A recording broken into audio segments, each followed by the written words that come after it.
Não sei se vocês já perceberam, mas as primeiras impressões muitas vezes são inteiramente falsas. Você pode olhar para um quadro uma primeira vez, por exemplo, e não gostar nem um pouco. Mas depois de olhar mais algum tempo, você é capaz de achá-lo muito bom. Na primeira vez em que você experimenta queijo gorgonzola, pode achar que é forte demais. Mas quando você for mais velho, pode querer não comer outra coisa na vida a não ser queijo gorgonzola. Quando Sunny nasceu, Klaus não gostava dela de jeito nenhum. Mas quando ela completou 6 semanas, os dois viviam agarradíssimos. A primeira opinião que você tem sobre qualquer coisa pode mudar com o tempo.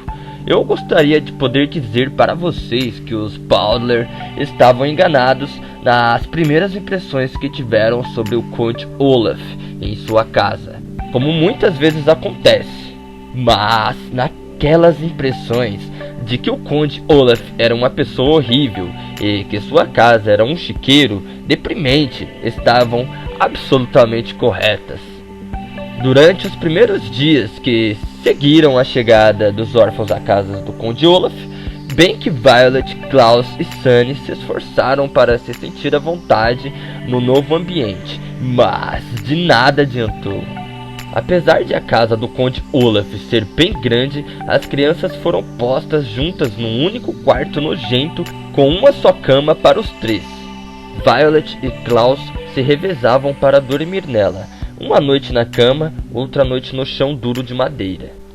E o próprio colchão tinha tantos calombos que ficava difícil dizer quem dormia com menos conforto. A fim de arranjar uma cama para Sunny, Violet tirou as cortinas empoeiradas presas à barra de ferro em cima da única janela do quarto e, com elas dobradas várias vezes, formou uma espécie de almofadão, que foi a conta para acolher o corpinho da irmã. No entanto, sem cortinas que cobrissem a vidraça rachada, o sol invadia o quarto todas as manhãs e os meninos acordavam cedinho e mal-humorados. Em vez de armário, havia uma grande caixa de papelão usada noutros tempos para o transporte da geladeira, mas uma coisa era servir para guardar uma geladeira, outra para guardar as roupas das 3 crianças, ainda bem empilhadas num bloco só. Em lugar de brinquedos, livros ou outras coisas para divertir os jovens, o Conde Olaf tinha providenciado um pequeno amontoado de pedras, e a única decoração nas paredes descascadas era um quadro grande e feio representando um olho, igualzinho àquele do tornozelo do conde e a todos os outros espalhados pela casa. Mas as crianças sabiam como... Tenho certeza de que vocês também sabem que, por pior que seja o ambiente à nossa volta, ele pode ser suportado, desde que as pessoas que nele se encontram sejam interessantes e gentis. O Conde Olaf não era uma coisa nem outra, era exigente, tinha pavio curto e ainda por cima era fedorento. A única coisa que se podia dizer a favor do Conde Olaf é que não era sempre que ele estava por perto. As crianças acordavam e tiravam da caixa de papelão a roupa que escolhiam para vestir, iam em seguida até a cozinha e viam uma lista de instruções que o Conde Olaf lhes deixara, já que com frequência ele não voltava para casa antes do anoitecer. O Conde Olaf passava a maior parte do dia fora, ou no alto da torre, onde as crianças estavam proibidas de entrar. As instruções que ele deixava tinham a ver com tarefas em geral difíceis, como repintar a varanda dos fundos ou consertar as janelas. Em vez de assinar, o Conde Olaf desenhava um olho na parte de baixo do bilhete. Certa manhã estava escrito no bilhete: os atores da minha trupe virão jantar antes do espetáculo desta noite. O jantar deve estar pronto para os 10 convidados quando eles chegarem às 7 horas. Comprem a comida, preparem, ponham a mesa, sirvam o jantar, depois lavem a louça. E não nos incomodem. Abaixo, lá estava o olho de sempre. E sob o bilhete uma pequena soma de dinheiro para as compras. Violet e Klaus leram o bilhete ao tomarem o café da manhã, que consistia num mingau de aveia cinzento e encaroçado, que o Conde Olaf deixava para eles todas as manhãs numa panela grande em cima do fogão. Leram e em seguida olharam um para o outro muito aflitos. Nenhum de nós sabe cozinhar, disse Klaus. É verdade, disse Violet. Eu soube consertar as janelas e limpar a chaminé, porque são coisas que me interessam.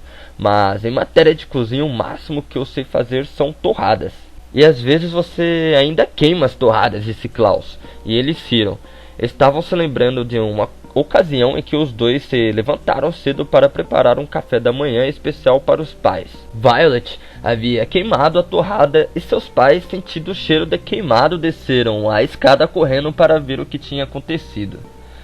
Quando viram Violet e Klaus examinando desapontados os pedaços ennegrecidos de torrada, morreram de rir e prepararam panquecas para toda a família. Gostaria que estivessem aqui, disse Violet. Não precisou explicar que estavam se referindo aos pais. Eles jamais deixariam que ficássemos neste lugar horrível. Se estivessem aqui, disse Klaus, levantou a voz à medida que se mostrava cada vez mais revoltado. Antes de mais nada, não precisaríamos estar com o Conde Olaf. Detesto isso aqui, Violet. Detesto essa casa. Detesto esse nosso quarto. Detesto ter que fazer todos esses trabalhos. E detesto o Conde Olaf. Também detesto, disse Violet, e Klaus olhou para a irmã mais velha com alívio.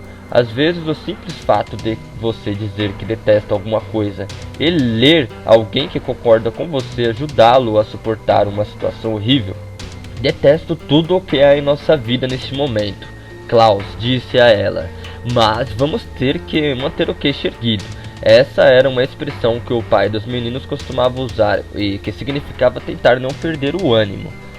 Tem razão, disse Klaus, mas é muito difícil manter o queixo erguido quando o Conde Olaf só faz empurrá-lo para baixo. Tchuf! Gritou Sunny, batendo na mesa com sua colher de mingau de aveia. Violet e Klaus foram interrompidos em sua conversa e olharam mais uma vez para o bilhete do Conde Olaf. Quem sabe não encontramos um livro de receitas e descobrimos alguma página que ensine a cozinhar, disse Klaus. Não pode ser tão difícil assim preparar uma simples refeição. Violet e Klaus levaram vários minutos abrindo e fechando os armários da cozinha do Conde Olaf, mas não acharam nenhum livro de receitas. A mim não me surpreende, disse Violet. Nesta casa não encontramos livros de nenhum tipo. Eu sei, disse Klaus, na maior tristeza. Sinto muita falta de ler, mas preciso sair qualquer dia desses e procurar onde é que tem uma biblioteca.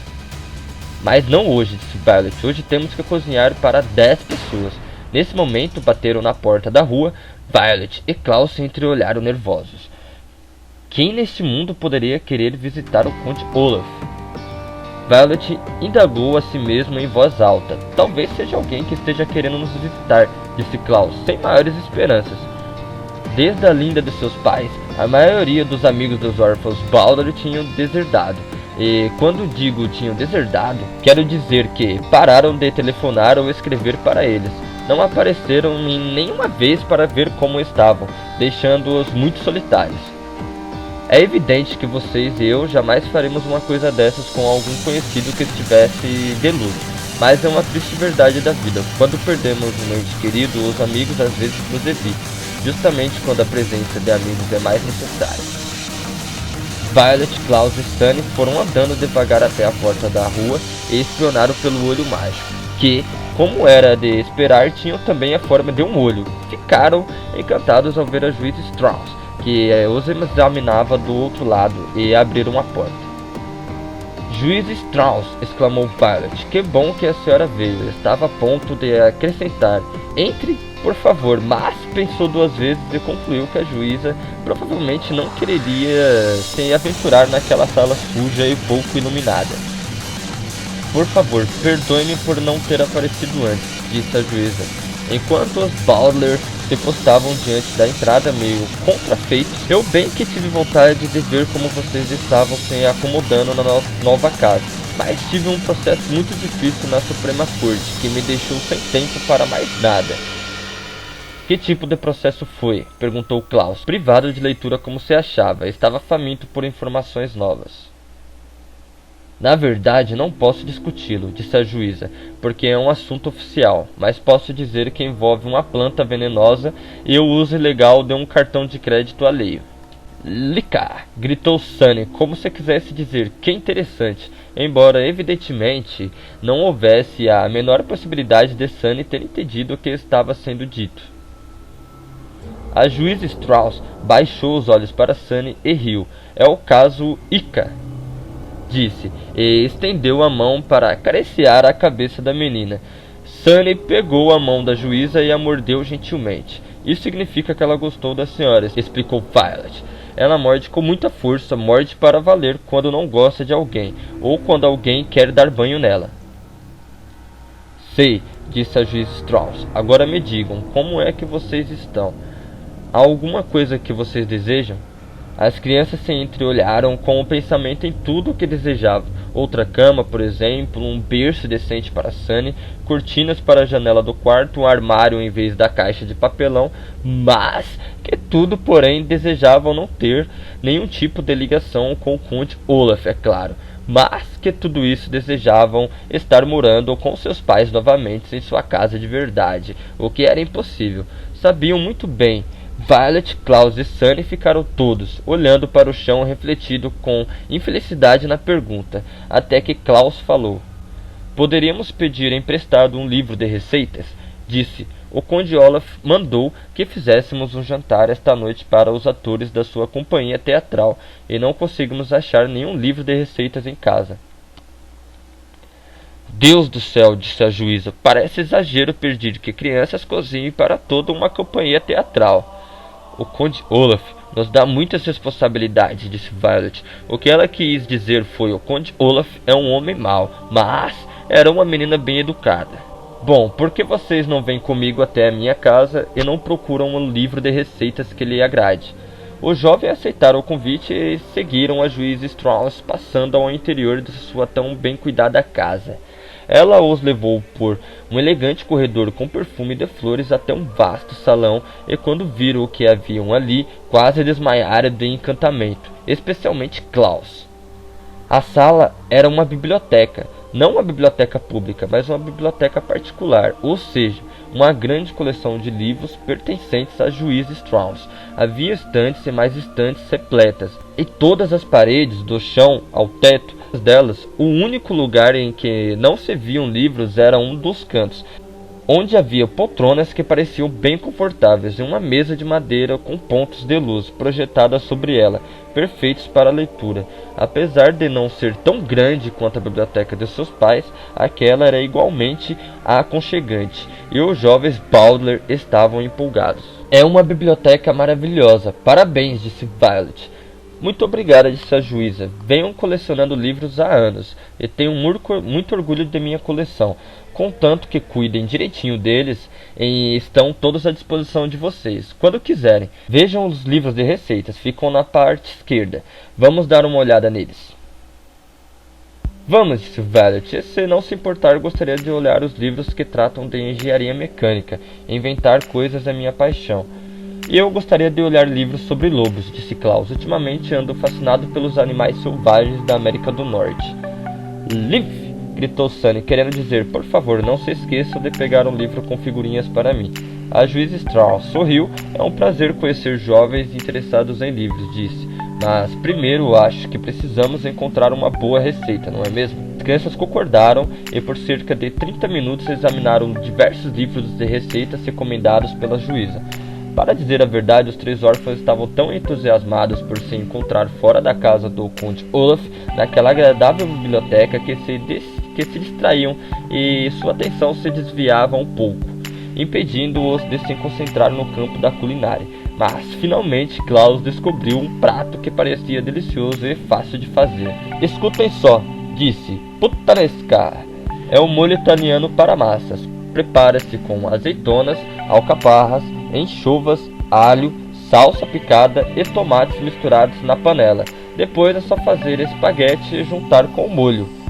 Parece fácil, concordou Violet, e os órfãos Baldler se entreolharam. Quem sabe, com a amável juíza Strauss e sua biblioteca bem ao lado de casa, as crianças não seriam capazes de preparar uma vida agradável para si próprias com tanta facilidade como fariam espaguete à puttanesca para o Conde Olaf. E esse foi mais um vídeo aqui do canal Dark Core, se encerrando aí o terceiro capítulo de Desventuras em Série. Se você quer acompanhar aí, eu vou trazer mais, né? Dá uma olhadinha lá no primeiro e no segundo capítulo, se inscreva aí e compartilhe com os amigos. Obrigado e até a próxima.